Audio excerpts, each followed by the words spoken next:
Bien, gracias por estar por acá de nuevo. Pues continuando con lo que estábamos viendo, ese es otro ejemplo que se encuentra en la Roma, la Casa del Agua Armonizada, que prácticamente pues cosechan agua de lluvia. En la parte superior captan el agua de lluvia, tiene arriba como una terraza, se puede ver todo el proceso como el agua de lluvia pasa por un filtro y esta se armoniza. Pasa por una serie de tubos hasta que pasa por música clásica, unas piedras que dicen amor, paz y no sé qué, y de pronto llegan estos contenedores de vidrio y se llenan estas botellitas de agua que la última vez que estuve por allá costó 100 pesos la botella. Entonces, bueno, sabemos que tienen toda una mercancía, toda una propuesta muy interesante que gira en torno a todo esto, vintage, como alterno, etcétera.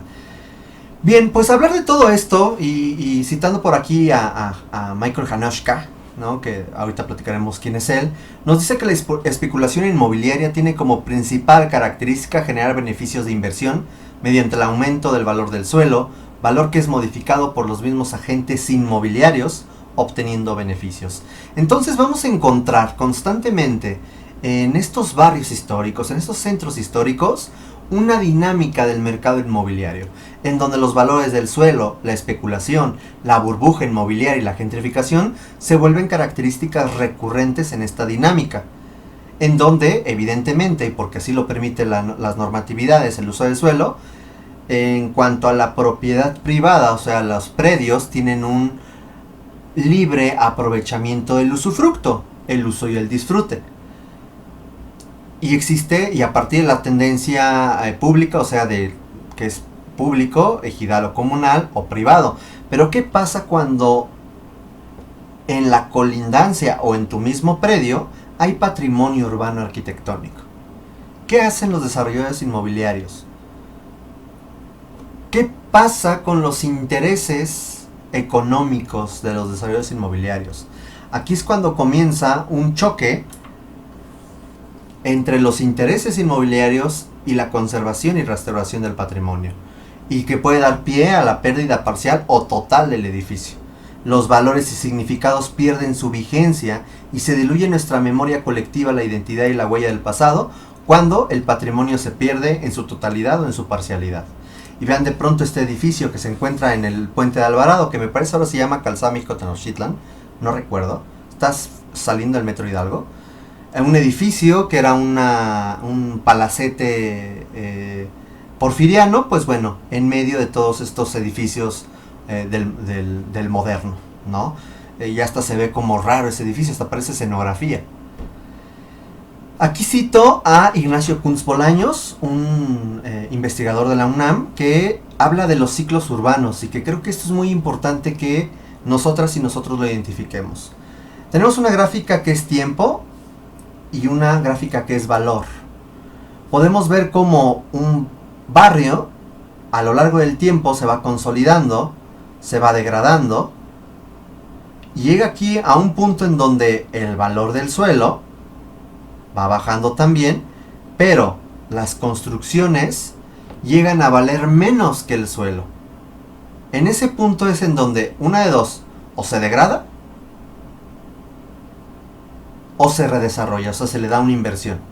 Si se le da una inversión, se redesarrolla y vuelve otra vez a subir, a consolidarse, y se repite de nuevo esta declinación o desvalorización y el deterioro del edificio o de los edificios.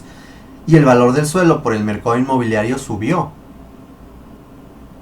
A esto es lo que dice el Manual de Operación para el Reaprovechamiento y la Redensificación de la Ciudad Interior, que conocemos como ciclos urbanos. Como los ciclos tienen altas y bajas, y el valor del suelo de pronto va a ser muy importante para saber en qué momento comprar y en qué momento redesarrollar estos barrios. Pero ¿qué pasa si de pronto hay intereses patrimoniales aquí? Quiero que vean nuevamente la gráfica. Este es tiempo, estas líneas de abajo es tiempo y la de arriba es, en este caso, ingreso. Tenemos el valor del edificio que va decayendo a lo largo del tiempo y el valor del suelo que se mantiene constante, y llega un punto en donde el valor del edificio vale menos que el valor del suelo y entonces se redesarrolla, y vuelve a recuperar su valor, se eleva el valor del suelo y se vuelve a repetir esta vida económica de los edificios. Así se le llama a esto, según el doctor Kunz Bolaños. Pero aquí es muy importante señalar que la nueva actividad que se integra al edificio o al objeto de estudio según su escala deberá ajustarse al edificio y nunca al revés. ¿A qué nos referimos? Este valor del edificio puede ser un edificio X, pero es un edificio, si es un edificio histórico, el edificio no vale nada, mercantilmente hablando, porque es un bien patrimonial. Cuesta trabajo entenderlo. Vamos a decir, ¿cómo la Basílica de Guadalupe no vale? Es que es un bien patrimonial, no tiene un valor mercantil, por eso vale cero pesos. Claro, podría uno entender lo que vale hoy en día haciendo una comparación si volviéramos a construirlo, pero su valor cultural, religioso, social es amplio. Entonces tenemos una casita porfiriana que de pronto está catalogada, puede quedar ahí como muerta en medio de toda la ciudad. ¿Qué hacer? Pues ahí es en donde entonces hay que integrarle una nueva actividad para incluir en estas dinámicas mercantiles. Y así podemos encontrar casos monstruosos como este, en donde Reforma 222 pues dejó este edificio ecléctico con un corte muy neoclásico, evidentemente una producción porfiriana, pues como un parche, una cosa rarísima para entrar a su edificio. A diferencia de la construcción de la Torre Reforma, que como ustedes todos sabrán, un edificio porfiriano también fue movido a lo que sería como el patio del edificio, y el edificio libra totalmente, la torre libra el edificio. Sí, quizás se descontextualizó el edificio porfiriano, pero no se tocó, a diferencia del otro que se destruyó y que ahora es una mancha, un lunar, una cosa ahí rara, no lo sé. En fin, y podemos encontrar así casos interesantes en la ciudad. 16 de septiembre, como de pronto comienza a peatonalizarse esta calle parcialmente, y la gente comienza a convivir con el patrimonio, el espacio público. Esa es otra vista de 16 de septiembre. Que es Madero, que es una calle totalmente peatonalizada. O el caso de 20 de noviembre, que de pronto han generado parques de bolsillo y de pronto una movilidad y propuestas para modificar. Recientemente al sur de la catedral, al sur del Zócalo capitalino, ahí generaron todo un espacio público muy interesante que aquí olvidé señalar. Pero vean cómo de pronto el énfasis del espacio público se vuelve vital también en los centros históricos, en los centros barriales. Vean cómo son a conta gotas la cantidad de temas que puede abarcar la ciudad. Este es uno de otros, el espacio público. Y el espacio público se va a relacionar con todo lo que hemos estado hablando. Y esto nos va a llevar a entender este choque entre la conservación del patrimonio cultural inmueble, entre la conservación patrimonial que nos habla del patrimonio, valores, cultura, memoria, tradición, arraigo, identidad, y el mercado inmobiliario que nos va a hablar del capitalismo, el neoliberalismo, la globalización, los valores económicos, etcétera, etcétera, etcétera. Vemos de pronto cómo el paisaje va transformándose a partir de del desarrollo inmobiliario voraz. Se está transformando el paisaje de Reforma. Antes el Ángel de la Independencia era lo más alto, ahora es una ridiculez al lado de los edificios que hay ahí. Algo importante que nos señala por ahí en la dimensión humana del espacio público, a partir del pensamiento teórico de Jan Gehl, nos dice cómo preservar el genius loci, y esto es muy importante. Nos señala, por ejemplo, la alineación con los hechos geográficos, a manera de remates visuales. Nos habla de reforzar la trama histórica, de respetar las tipologías arquitectónicas, de preservar los elementos arquitectónicos, de elegir los materiales apropiados al lugar, texturas, materiales, pavimentos que se integren a lo preexistente, la valorización del patrimonio, proyectos que den un significado o una revaloración a partir de la iluminación, de la limpieza, la señalítica, los pavimentos, la vegetación, etc. Evocar a la memoria de los usos y eventos y personas, que se realizan actividades culturales, actividades recreativas, sociales en el espacio histórico para incentivar este tejido histórico social que es importante para conservar el Genius Lodge. Y finalmente la apreciación local. La apreciación local se va a referir a cómo la gente va a generar un arraigo, una identidad con este lugar y un cariño y por lo tanto una protección. Y va a evitar destruirlo, va a evitar ensuciarlo y lo va a preservar, lo va a cuidar, lo va a divulgar, lo va a presumir. Estos aspectos, insisto, retomando lo del pensamiento teórico de Jean Gehl, son propuestas que se pueden utilizar para salvaguardar el Genius Lodge. Y finalmente, cerrando este tema, porque vamos a hablar ahí de unas autoras y unos autores, se habla de los Smart City. Estos Smart City se refiere a elementos que convierten una ciudad en una ciudad inteligente. El empleo de las tecnologías de la información y la comunicación, la automatización y el control de los edificios, la planificación urbana eficiente, la movilidad urbana y el transporte público sostenible, la gestión inteligente de los residuos sólidos, la mejora de la sostenibilidad medioambiental, la preocupación por el entorno social, tecnologías aplicadas a la educación, tecnologías aplicadas a la salud, al comercio electrónico, a la transparencia entre gobiernos y los ciudadanos, y los datos compartidos u open data. Esto es, digamos, el futuro que se está buscando para las ciudades. Ya no es lo que antes se pensaba como los supersónicos de naves o de autos voladores como en Volver al Futuro. Ya no. El futuro que se está buscando es que se sigan ese tipo de aspectos a partir de buscar ciudades sostenibles. Y hay una lista o un top 10 de los Smart City. Singapur, Zurich, Oslo, Copenhague, Taipei, Bilbao, en fin. A partir de un índice de cómo estos puntos o 12 puntos se cumplen o no se cumplen. A mí me gustaría señalar nada más el caso de Bilbao, en donde podemos ver cómo estos 12 puntos están conviviendo con el patrimonio, no nada más cultural, sino también ambiental, el río. ¿Es posible hacer esto en la Ciudad de México algún día? Son de esos aspectos en donde a nosotras y a nosotros nos queda mucho por trabajar, reflexionar y ver qué podemos hacer para llegar a esto. En breve vamos a continuar y vamos a ver un esbozo general sobre el pensamiento teórico en torno a la habitabilidad. De pronto, ¿qué autores, qué autoras podemos utilizar para comenzar a analizar estas problemáticas? En breve continuamos. Y bien, pues como les había comentado, vamos a esta revisión que es rápida, sobre todo para darles un panorama general de la multidisciplina en el análisis de la habitabilidad urbana. Perdón, me trabé. Esta revisión teórica, vamos a ver varias autoras y autores. Sobre todo voy a platicar de 4 y mencionaré o realizaré una generalidad de otras y de otros. Vamos a partir con Jake Jacobs.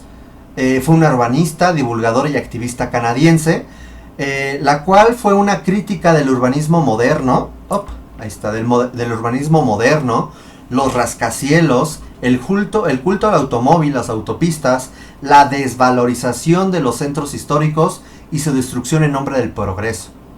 Ella tiene un libro muy famoso que se llama La muerte y vida de las grandes ciudades, en donde, y de forma muy general, podemos mencionar los siguientes temas que son muy importantes en nuestra praxis actual, y también en el entendimiento y la reflexión y la crítica de las problemáticas actuales. 1.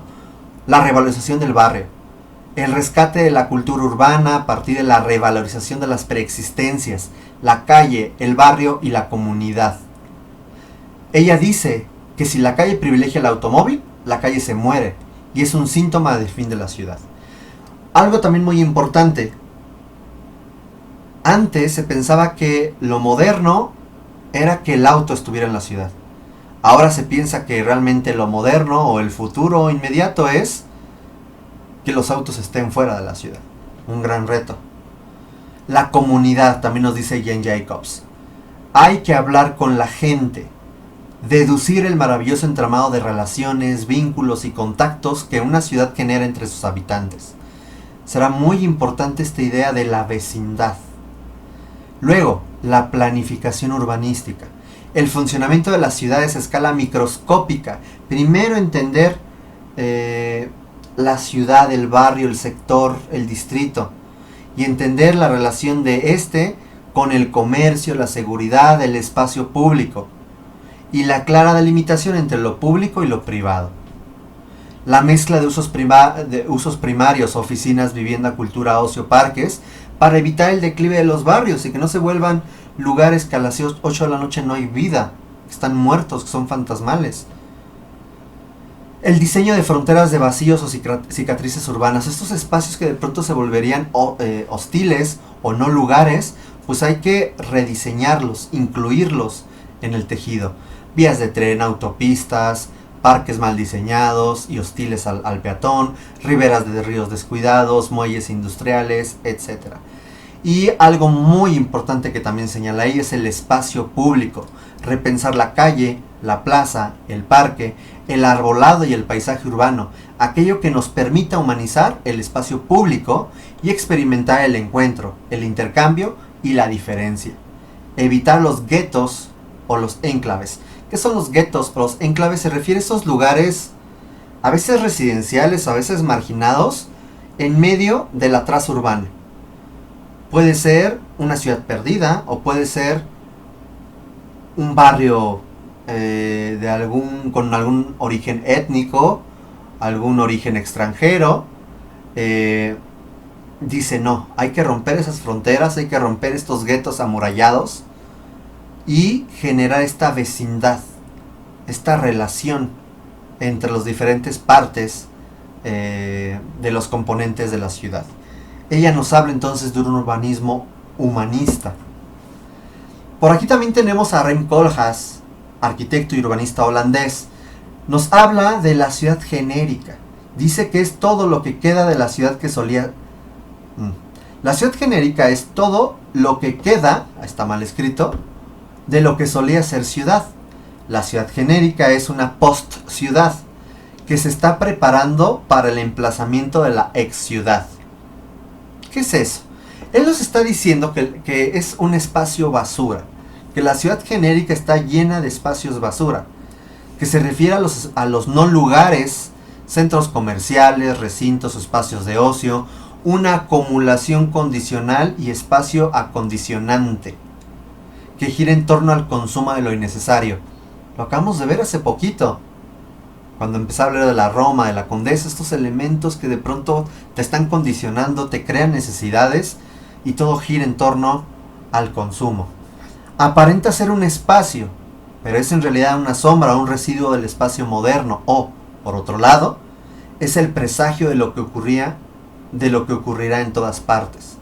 Nos dice también que es un espacio sin límites, sin orden, sin verdad, un espacio de saturación donde reina la ambición de más, aquí le falta un acento, y la acumulación con fin en sí mismo. Algo no pensado que no organiza las ideas, que invade nuestros sentidos y nos seduce, va directo a nuestros gustos y ataca nuestras debilidades. Pareciera que esto está alejado de toda idea de una ciudad humanista.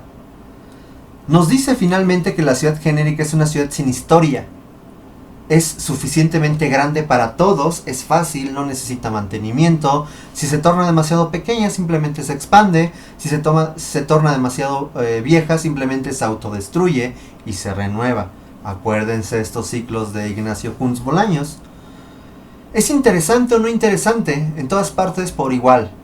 Es superficial, como un estudio de Hollywood, y puede producir una nueva identidad cada lunes por la mañana. Es un espacio que no tiene arraigo, que no tiene identidad. Por lo tanto, la gente no se sentirá identificada con ella. Pero es un lugar lo suficientemente enfática en construirte o en generarte necesidades en torno al consumo. Un pensamiento interesante.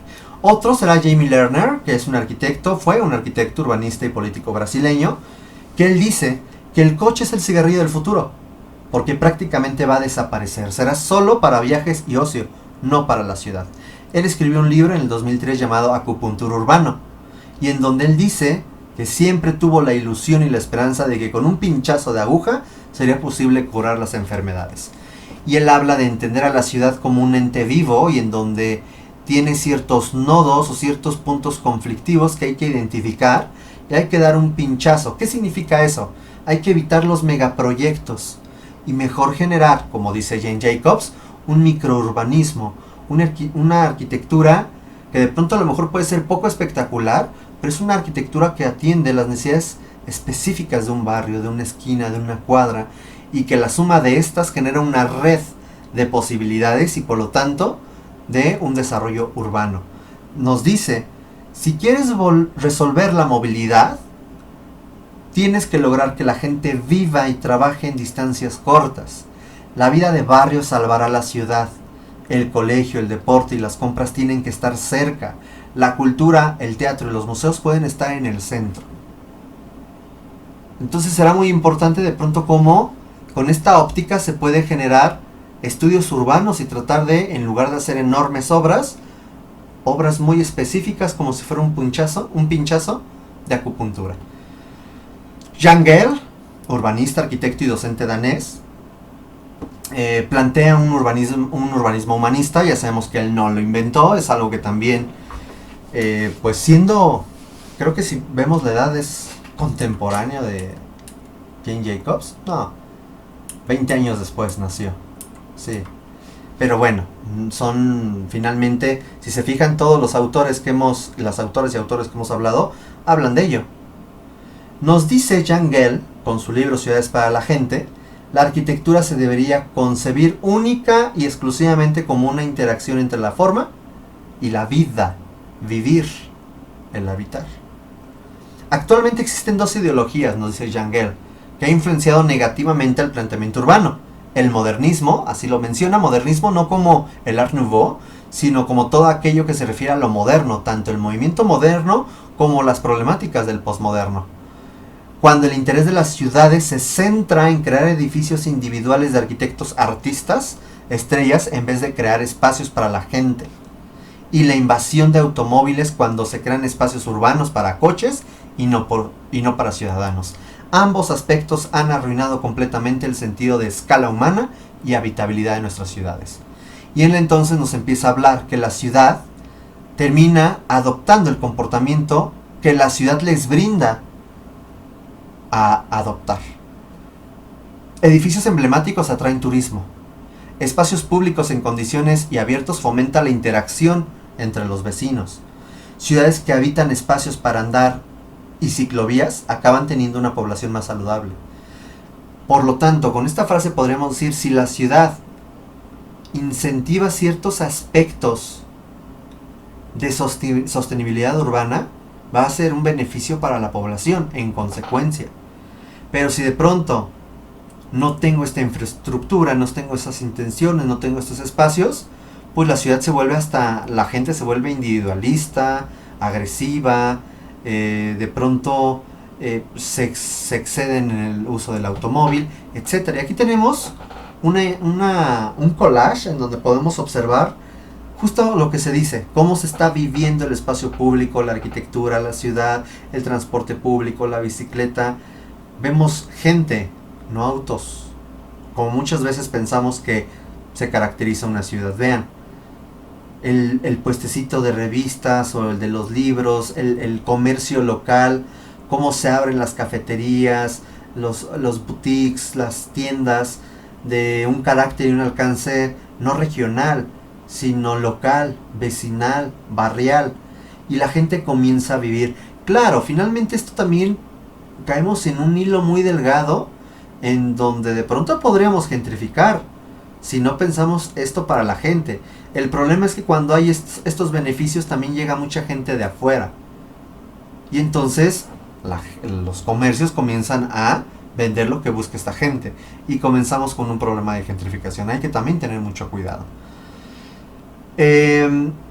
A partir de las ideas de Jan Gehl nos habla de ciertos ejes que tenemos que considerar, como la vida cívica, la vida cultural, la vida recreativa, la vida económica, a partir de muchos aspectos como tradición, arte, entretenimiento, juego, deporte, comercios, participación y política, a través de al menos 5 ejes: preservación y patrimonio, movilidad sustentable, equidad y diversidad, diseño urbano a la escala humana y finalmente fomento económico y cultural. Si organizamos las problemáticas y las soluciones a partir de estos ejes, se pueden llegar a ciudades para la gente, ciudades humanas, ciudades para las personas, ciudades humanistas, perdón. Aquí tenemos algunos esquemas de pronto cómo se puede, si vemos estos paisajes, hay que entender sí los delimitantes arquitectónicos, pero lo importante es el espacio social, la calle, los pasajes, las escaleras, los paseos, las alamedas, las plazas de armas, de barrios, miradores, parques, lineales, urbanos, etcétera, que a veces nos quedamos o nos confundimos nada más con la arquitectura, las calles, la plaza, pero no observamos esta interacción social, las gentes, los olores, los ruidos, la interacción, los comportamientos de estas personas. Y podemos ver aquí 2 propuestas de un espacio hostil, otro espacio hostil, sin vida, cómo de pronto a partir de transformaciones muy básicas se convierten en lugares de alta interacción social, donde de pronto el peatón se apropia de estos espacios. Vamos a tener varias autoras y autores, obviamente no podemos ver a todas y a todos, pero sí les menciono algunas. ¿Por qué? Son autoras que en lo particular he intentado leer, he intentado conocer. Hay más. Solamente cito algunos, con algunas cosas muy generales de su pensamiento. A quien le interese, aquí hay algunas referentes que podrán ustedes investigar y de pronto poder aplicar.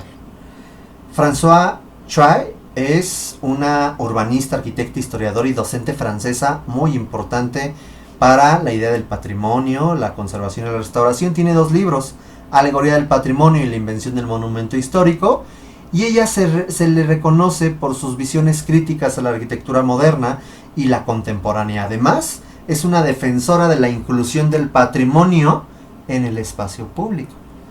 Tenemos a Amanda Burden, que es una urbanista estadounidense, que dice que la ciudad se debe de pensar a largo plazo, pensar en el bien común.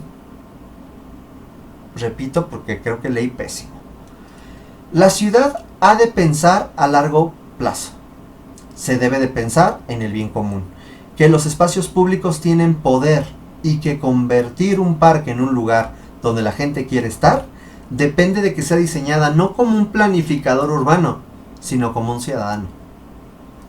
Quiero que empiecen a ver cuáles son estos elementos, términos y conceptos comunes mencionados en la problemática de la habitabilidad urbana actual. Eso es algo muy importante que por favor en sus evidencias pónganlos, ya sea que como respuesta a pregunta clave o, en dado caso, como una reflexión. Deben de ponerlo. ¿Cuáles son estas problemáticas, palabras clave que se están mencionando frecuentemente? Herminia Maricato, urbanista, arquitecta y docente brasileña, nos dice: el costo de vida en las ciudades se volvió mucho más caro porque la vivienda es una mercancía especial. Hay una disputa feroz en torno a los inmuebles en las mejores localizaciones que producen una renta diferencial, en general especulativa. Ya nos está hablando de este problema sobre el desarrollo inmobiliario, sobre estas burbujas inmobiliarias, sobre de pronto cómo estos aspectos tienen una gran relevancia en el entendimiento de la habitabilidad urbana. También tenemos a Zaida Mushi Martínez, arquitecta y urbanista argentina. Tiene 2 libros, tiene varios, menciono 2, Mujeres, Casas y Ciudades, y La arquitectura de la ciudad global. Ella señala que es necesario revisar la historia de la arquitectura y de la ciudad en Occidente para reescribirla, incorporando otras miradas y experiencias. Específicamente, y ella habla mucho del urbanismo feminista o del ecofeminismo. Es hoy en día una de las teóricas, docentes, arquitectas y urbanistas más relevantes dentro de las disciplinas. Tenemos otros. Henri Lafavre, fue filósofo, geógrafo, sociólogo francés. Hablaba del derecho a la ciudad, que es de los habitantes urbanos a construir, decidir y crear la ciudad y hacer de esto un espacio privilegiado. Somos una sociedad burocrática de consumo dirigida, ya que hizo que la clase obrera fuera una productora, pero que también fuera consumidora de los mismos productos. Este autor, junto con David Harvey, tienen una mirada muy marxista, muy rojilla, muy socialista de la problemática urbana. David Harvey, geógrafo teórico social británico, nos habla de las ciudades rebeldes. Reflexiona sobre la crisis del capitalismo, poniendo como ejemplo las burbujas inmobiliarias y el mercado de la vivienda. Y cómo pensar de la experiencia, cómo esto es un ejemplo de los problemas del capitalismo, seguimos repitiendo el mismo esquema una y otra vez. Ana Fanny Alessandri, Carlos, es una geógrafa brasileña. Vean cómo de pronto aquí hay varias disciplinas y varias miradas multidisciplinarias en torno a la problemática. No se encansilla nada más en las arquitectas, arquitectos y urbanistas, sino va más allá: geógrafos, políticos, filósofos, sociólogos, etc. Ella va a reflexionar sobre conceptos de la producción del espacio urbano y la reproducción social, la gestión democrática de la ciudad, de la geografía de la acumulación a la geografía de la reproducción. Edward Soha, urbanista, geógrafo y político estadounidense, nos habla de la triléctica del ser, que la relación importante son 3 puntos: espacialidad, sociabilidad e historicidad. Nos dice que las nuevas dimensiones espaciales, nos decía, que escapan al análisis de clase, como el género, lo étnico, lo cultural, evidencian la diversidad de formas de experimentar la ciudad y la justicia espacial. O sea, la ciudad debe de atender múltiples dimensiones, no nada más una lucha de clases, como lo decía Henri Lafavre o David Harvey, sino también tiene que hablar de una diversidad sexogenérica, étnica, del pensamiento, etc. Eso debe de ser, es abrir los horizontes también para entender la ciudad. Y finalmente estos últimos 4. Alicia Sicardi, aquí está mal escrito, sobra esta Z, es Sicardi, socióloga e investigadora urbana mexicana, aunque nació en Argentina. Nos habla de la construcción y la recuperación de espacios públicos que generan las condiciones materiales básicas para desarrollar actividades sociales, deportivas, culturales y recreativas en los barrios populares. Representa una forma de hacer efectivo el derecho a la ciudad. Vean la gran importancia de trabajar en los barrios populares. Michel Hanoschka, que es un alemán, geógrafo, urbanista y teórico social, que ha trabajado mucho el fenómeno latinoamericano.